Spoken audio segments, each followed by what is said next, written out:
This is Fred Beck from Fred Talks Fighting. I'm joined by Daley Perales over Zoom. Who gave you that red Beta Squad top? Was it Kenny? Oh, that was where, yeah, for one of the fights when he boxed in red. Right. I suppose Kenny will probably watch this interview. So Kenny, next time I see you, I'm gonna get one of those red t-shirts. Those are quite cool. Do appreciate it. Yeah. Anyway, Daley, I guess you're in quite a good mood. I've interviewed you when you've been angry. I've interviewed you when you're happy. It's good to have you in a happy mood on the Zoom. We'll just go straight into it. I saw an Instagram story today where you're talking about Gibbs' fight with Jarvis. What did you make of Gibbs' performance before we touch on Kenny's excellent one? I mean, yeah, he just done what he had to do, really. Uh, I mean, it was all right, yeah. It was not bad. Obviously, Jarvis didn't really show anything in that fight, but obviously you have to give credit to Gibb for getting the job done. I guess it's quite difficult to compare because Jarvis and Kenny got such different styles. So I guess when Gibb comes to fight Kenny, he'll fight in a different way with a different game plan. But for Kenny though, what changed in Kenny? Why was he so different? Even from his last fight against my mate Nate, he fought not completely differently, but he seemed to have fun on there. He seemed to enjoy it. He seemed to like, oh, I'm having a good time at this. I'm enjoying boxing and the fighting in the ring. It's just being in the gym and working every day and working on your craft, taking it serious. And when you do that, it builds confidence. You ain't going to get that confidence, overnight. It builds by, with the training that you do, and you start to get comfortable with it, and it starts happening sparring against harder, high level sparring partners. And then when that happens, yeah, it's building the confidence for you to go in the ring and do it under the bright lights. It's actually pretty phenomenal to see someone with hardly any fighting experience to. I mean, he's been in packed arenas before, but the one on Saturday was a really hostile crowd. Like the ring walk, us walking through, doing the ring walk, so close to the Brazilian fans either side. It was like something out of a movie. Don't have like Rocky when he goes to Russia. Yeah, exactly. That's how it was. Yeah, and we had to silence the crowd just like Rocky did.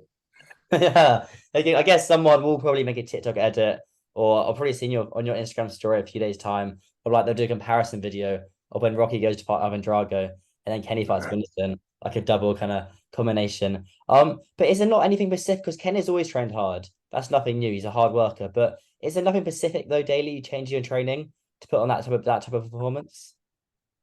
Not really, no.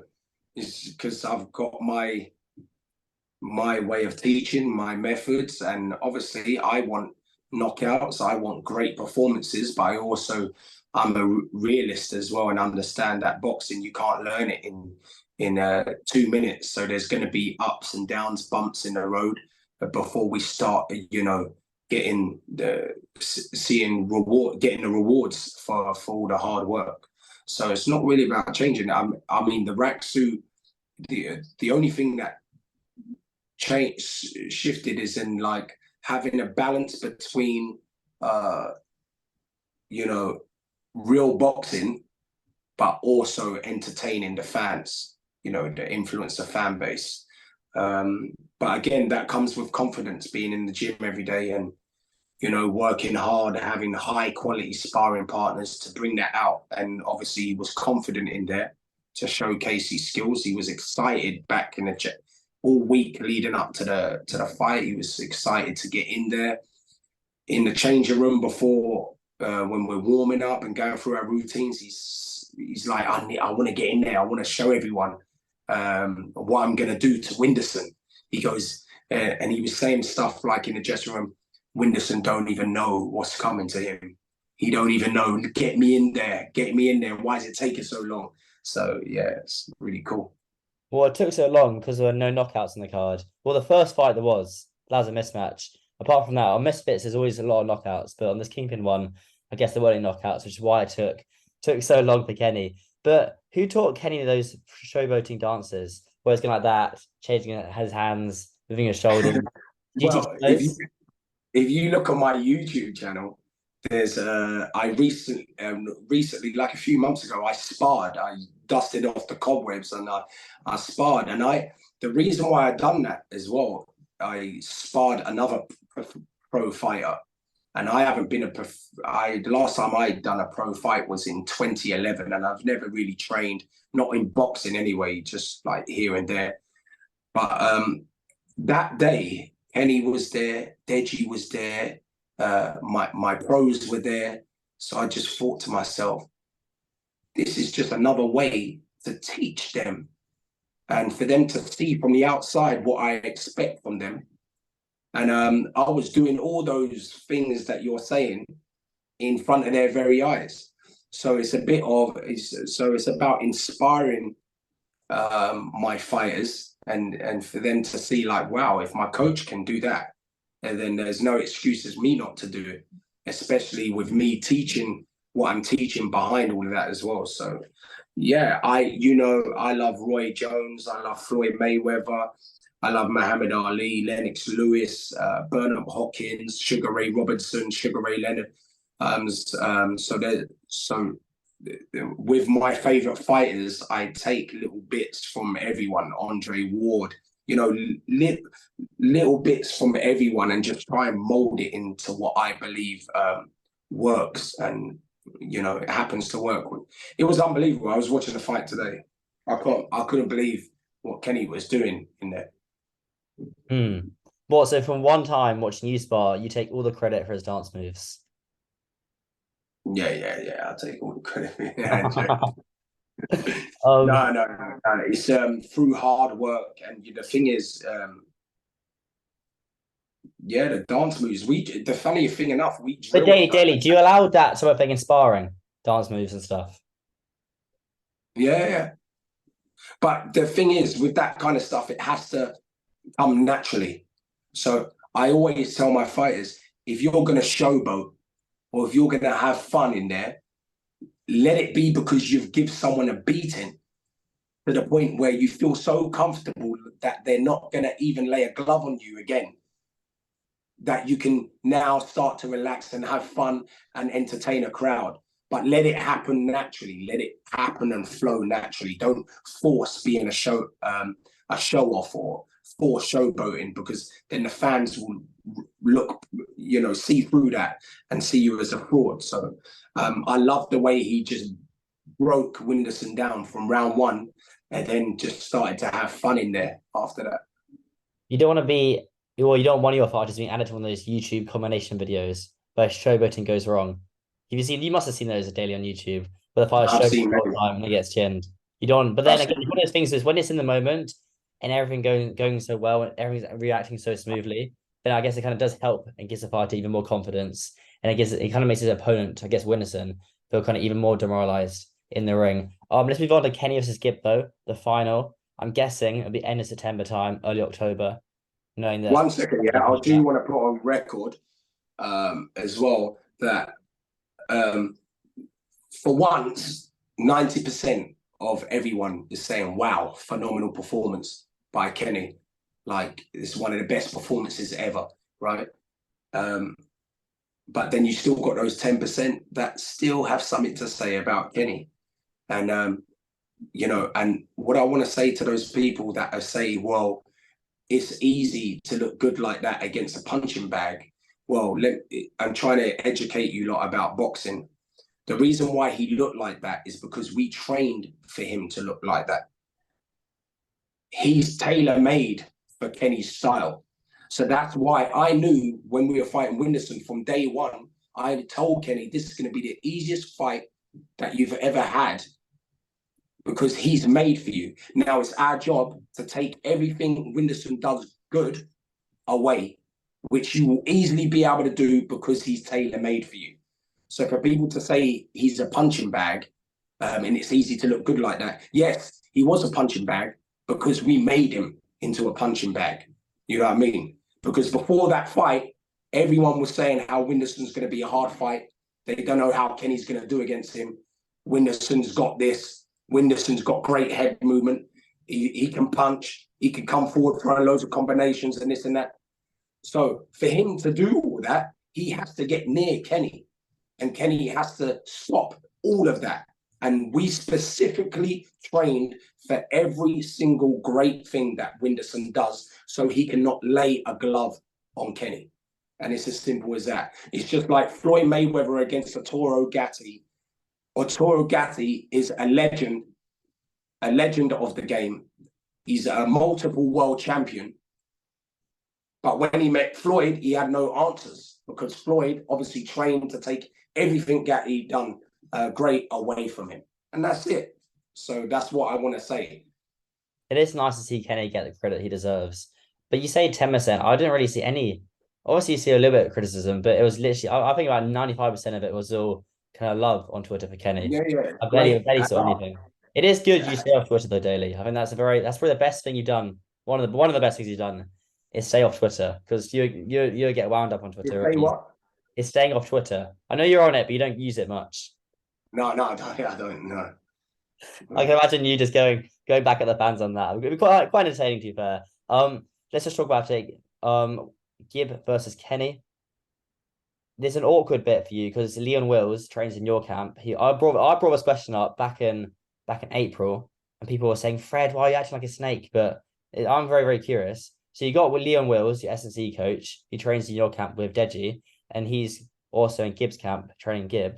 How's that going to work? You're not going to have Leon in the gym at some points. How's it all going to balance out? No, he's never in the gym, my gym. I mean, he'd pop in once in a blue moon, but he's never in my gym. He's training steady away from my gym in wherever he does strength and conditioning, you know. So yeah, I'm not going to see Leon leading up to the fight, and it's not about me and Leon. It's about Kenny versus Gibb, not Daley versus Leon or Leon versus Daley. You know what I mean? Our job as coaches is to train them to the best of our ability and put our fighters in there to be competitive and give the fans what they want to see and execute a game plan. So yeah, it's not good. You know, to tell the truth, I won't be thinking about Leon. I'll be thinking about Kenny beating Gibb. So yeah. But after it's done in September, there won't be any awkwardness there or anything for whoever No, wins. probably banter, yeah, but not awkwardness. So bragging rights, basically. I leave that for the fans to you know, comment on and or whatever. But you know, Leon's a cool dude, man. So yeah, it's not going to be awkward. You know what I mean? Yeah, it would just it will just show why. It will show who's the better coach. That's what it will show, Daley. It will show who's better coach. I'm just messing. I'm just messing. He won't show who's the better coach. No way. It's not about me and Leon. So No, that's me. That's me being a classic reporter, kind of getting in there. Let's move on. Gibb, before I let you go, let's just run over it. Gibb versus Kenny. How would you kind of explain to me how the fight goes? How does it play out with both the styles? So you got quite different styles.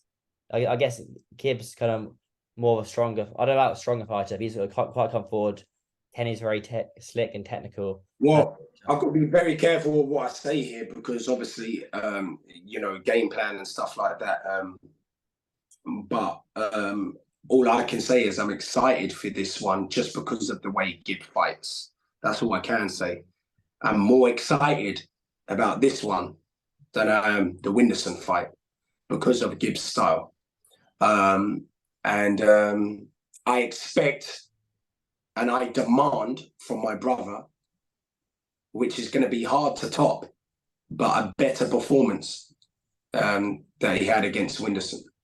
And people underestimate people talk. I think people only talk about Gibb power is because he looks strong. He stopped a couple of people. But if you look on the flip side as well, right? Gibb gets hurt a lot as well. You know, in that when you get knocked out by Jake Paul, I know that was a long time ago. He's probably a novice then. But Austin McBroom, the first fight, even though he won, he got dropped twice. In the rematch, he got dropped once in the. I'll stand up for Gibb here. In the first Austin fight, he Oh, got dropped. sorry. Yeah. He got dropped once. Yeah, he got dropped once. Sorry, he got dropped in the rematch against Austin. Yeah, I see the small details. He got rocked in that fight as well, even though he went on to win. Is that getting Um, caught? Is that getting caught by a punch, or is that getting rocked, as in dazed? oh no, days like Dazed. days. You know what I mean? So I think because of the way he looks and his physique and all that, listen, I believe Kenny is stronger than Gib. I think he can hit harder than Gib. Like people underestimate Kenny because power, because obviously he's boxing uh, with the street science. You know what I mean? With the right fundamentals, so they forget about the power. But if you look with a lot of these fights, you know what I mean? He knocked out DK Money cold. He knocked out My Name Nate, and Winderson has a good chin. A good chin. He done an exhibition with a former multiple world champion, right? And went all the way with him taking a beating, and he didn't go down. You know what I mean? But my brother dropped Winderson, with a left hook. So my brother has underrated power. I've felt his power. People in the gym have felt his power. He knocked out a sparring partner with 16-ounce gloves on leading up to this fight. So the power is there. You know what I mean? And even on the inside, when people think they can fight my brother on the inside, guess what? We train and we drill all that stuff to fight on the inside. So if you think you can just easily get on the inside and like, oh, great, I've got past Kenny's jab. Now I've got the advantage. No, you don't have the advantage because Kenny is actually a very awkward guy to deal with, even on the inside. And now we've shown now against Winderson, look how in the 5th round, when Kenny was tired, yeah? But despite him being tired, he bit down in his mouthpiece and he went to war, backed Winderson up and beat him at his own game and put him on the ropes and started bullying him, you know what I mean? And using that physical strength. And that's what we were trying to do to Winderson, use our physical strength in the right moments. So yeah, I expect Kenny to put on a more dominant performance for this one. And I have to be confident after that performance, right?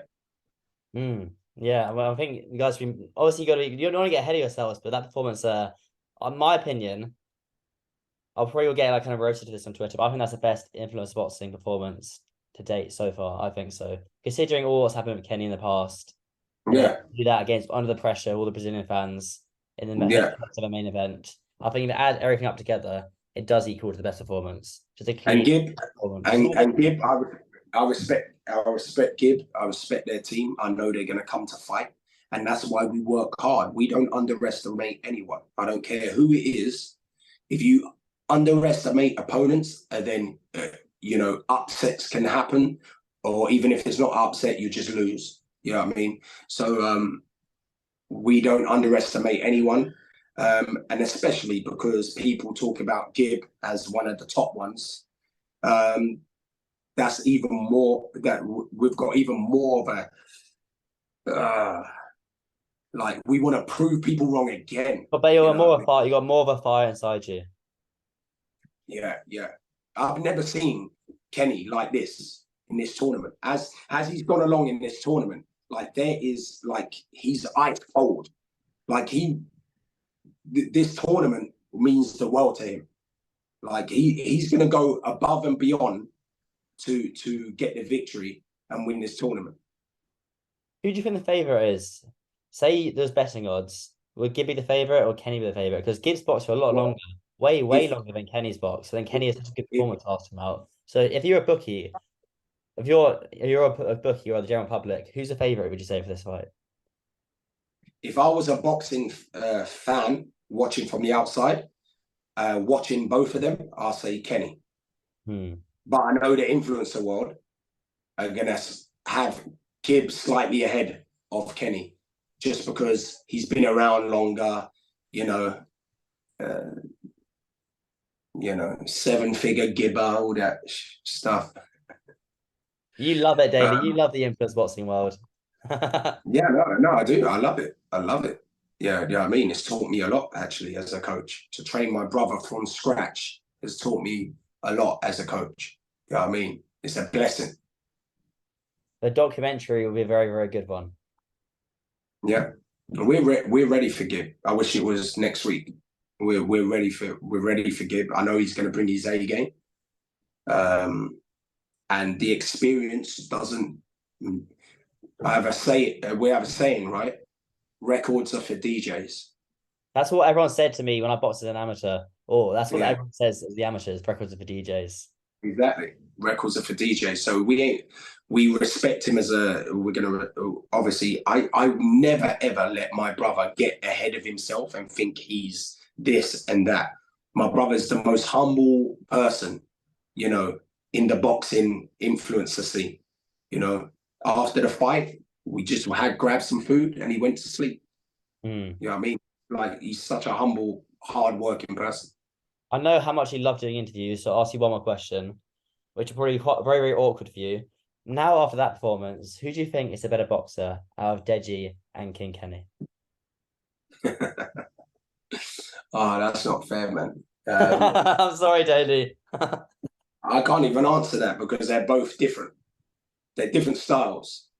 You know what I mean? And for any one that wants to get into coaching or and needs some advice, have your methods, have your ways of teaching, but always remember that the fighters are not robots and everyone fights in different ways and you can't train everyone the same. You know what I mean? People have different attributes. Deji is different to my brother. They're completely different styles. You know what I mean? But you can see Daley in both of them, but they're different. So that's all I can say. I'm proud of both of them, man. I'm proud of both of them from where Deji's come 3 losses in a row. My brother, ever since he got into influencer boxing, it feels like he's had to prove to people every time that he even belongs here. You know what I mean? And what people have to remember, influencer boxing is effectively like amateur boxing. And in amateur boxing, you don't go through an amateur career not learning and not having losses. You know what I mean? That's what amateur boxing is there for. You don't wear 10-ounce gloves and no headguard either. Exactly. In front of a packed out arena. Full of Without angry Brazilians that hate you. Exactly. You've got amateur boxers that lose 30 odd fights, then but turn pro and become world champions. You know, that's what amateur boxing is to learn and to. So I'm glad that Kenny went through those challenges, you know, those adversities. I'm glad he went through them. If he didn't go through them, you wouldn't have seen that performance at the weekend. Say influence boxing stopped tomorrow. I really hope it doesn't. But say it stopped tomorrow, right? Would you? And Kenny was like, "I'm actually really enjoying the boxing daily." Would you put Kenny in the amateur kind of in the amateur circuit, and then slowly build him up from there? No, I'd turn him pro. To be fair, if I was his manager, I would too. To be fair, because yeah, I guess you'd sell a I'll lot. turn him pro because at the end of the day, if he didn't if he hadn't a box in front of thousands of people around the world, then I'll say, yeah, let's do amateur. But for him to perform and he's like a professional fighter when he's down to his ring walks, down to his demeanor, his composure, how he is in a dressing room, you know, the way he is when he gets inside the ring, you know what I mean? So yeah, I would definitely turn him professional. I wouldn't force it on him. There's something in the back of my mind. Should we give it a go? Yeah, you never know. That would be quite cool. I guess that'd be the first ever influencer. Well, I know some nerd on Twitter will say, "Oh, it's in this person," but technically, be the first ever influence boxer. Yeah, technically, then he would be the actual first real professional fighter if I turned him over professional. I mean, you know, it might be something for in the next few years. We're like, you know what? Let's just do it so you can say you're the first one officially to do it. You know? Yeah. That'd be good. And then you got all the issues, the Bridgewater boxing, and then all the commissions. Is a big headache. But Daley, I do appreciate you. I'm off to Nashville. I'm off to America tomorrow. I'm doing Nashville, a week in Nashville for Misfits, then a week in LA, just doing interviews, and then a week in Dallas for Jake Bonnet Diaz. So I'll spend No, that month. Jake, I'm looking forward to the Misfits one the most, I think, because that's the you're in America. You're in America for a month. yeah, about 3.5 weeks probably, yeah. Good, nice, man. I'll go a little. You got all Enjoy. the boxing gyms, and you got loads of gyms actually. And I have to hit a few people up. You got loads of gyms in LA. The Tengus Gym, Wildcard. Um, what's the gym? Brick House Boxing as well. There's a few. So I have Oh to. yeah, Brick Howard, your theme Alex Scott there. Yeah, Case Temper trains there. Dean Wilder. I'll send a few texts. I'll send a few texts. But Daily, I do appreciate you. I'll see you no very. problem. Thank you. See you soon.